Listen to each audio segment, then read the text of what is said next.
اوعي تعملي الكبده بالطريقه العاديه. ان شاء الله النهارده هقول لكم على وصفه جامده جدا لعمل الكبده بالرده. بجد فكرتك هتختلف جدا بعد ما تجربي الوصفه بتاعتي. ان شاء الله هقدمها لكم النهارده بطريقه جميله جدا، بغلاف هتعمليه بايدك في البيت ممتاز جدا. وكمان هقولك على شويه توابل هتظبط معاك الوصفه، وتكون الطعم مقارب 100% زي المحلات بالظبط. بس اهم حاجه طبعا لو حضرتك جديده معايا في القناه، اوعي تنسي الاشتراك وتفعلي معايا جرس التشغيل عشان يوصلك كل فيديو جديد انا بقدمه. واهم حاجه اوعي تنسي اللايك للفيديو. ان شاء الله هقدمها لكم النهارده بكل التفاصيل. نسمي الله ونصلي على الرسول ونبدا معاكم حلقتي النهارده بعمل الكبده بالرده.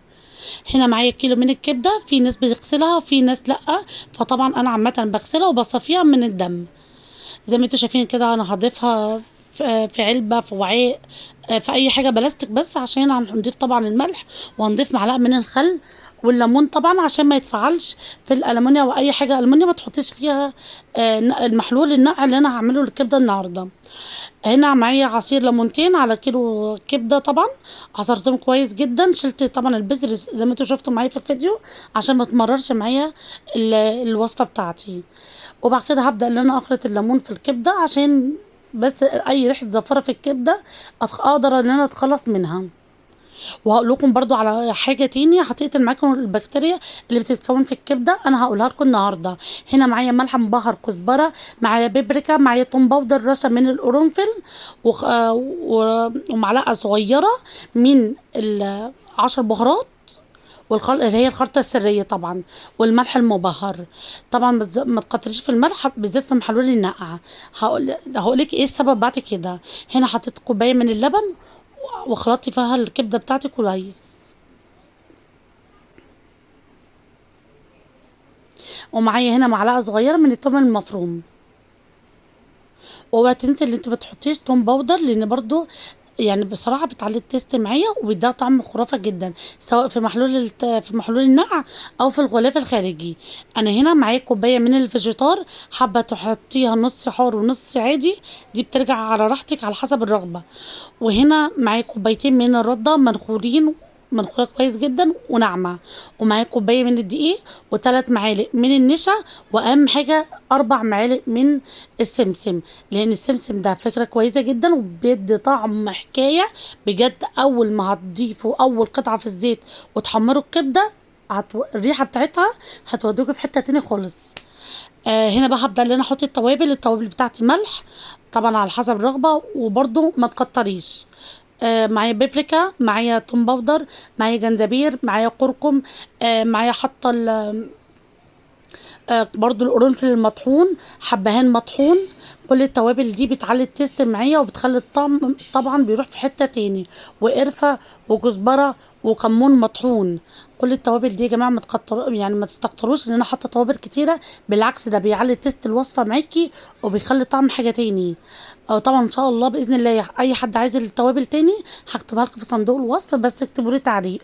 وطبعا هنا انا حطيت جنزبير، لان الجنزبير والكمون والكركم بيقلل نسبه الكوليسترول في الدم، عشان كده بقول لكم الوصفه بيبقى بتعلي التست معايا. بالذات التوابل، في توابل جاهزه بتبقى بتباع في العطار، او ممكن تجيبي توابل الكبده برضو ممكن تضيفيها.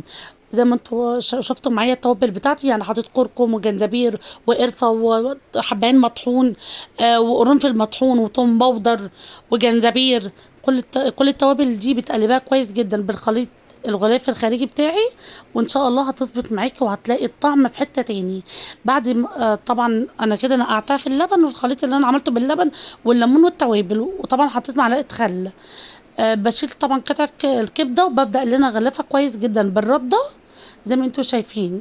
يعني انا هنا حطيت كوبايه دقيق كوبايتين من الرده، وكوبايه من الفيجيتار، وثلاث معالق من النشا عشان النشا يمسك لي قطعه الكبده ما تخليهاش تتهري معايا وتكون متماسكه انا وبحمرها.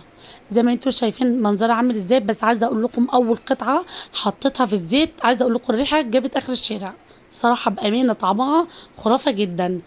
زي ما انتوا شايفين كده هبدأ ان انا احمرها في زيت يكون كتير ويكون سخن.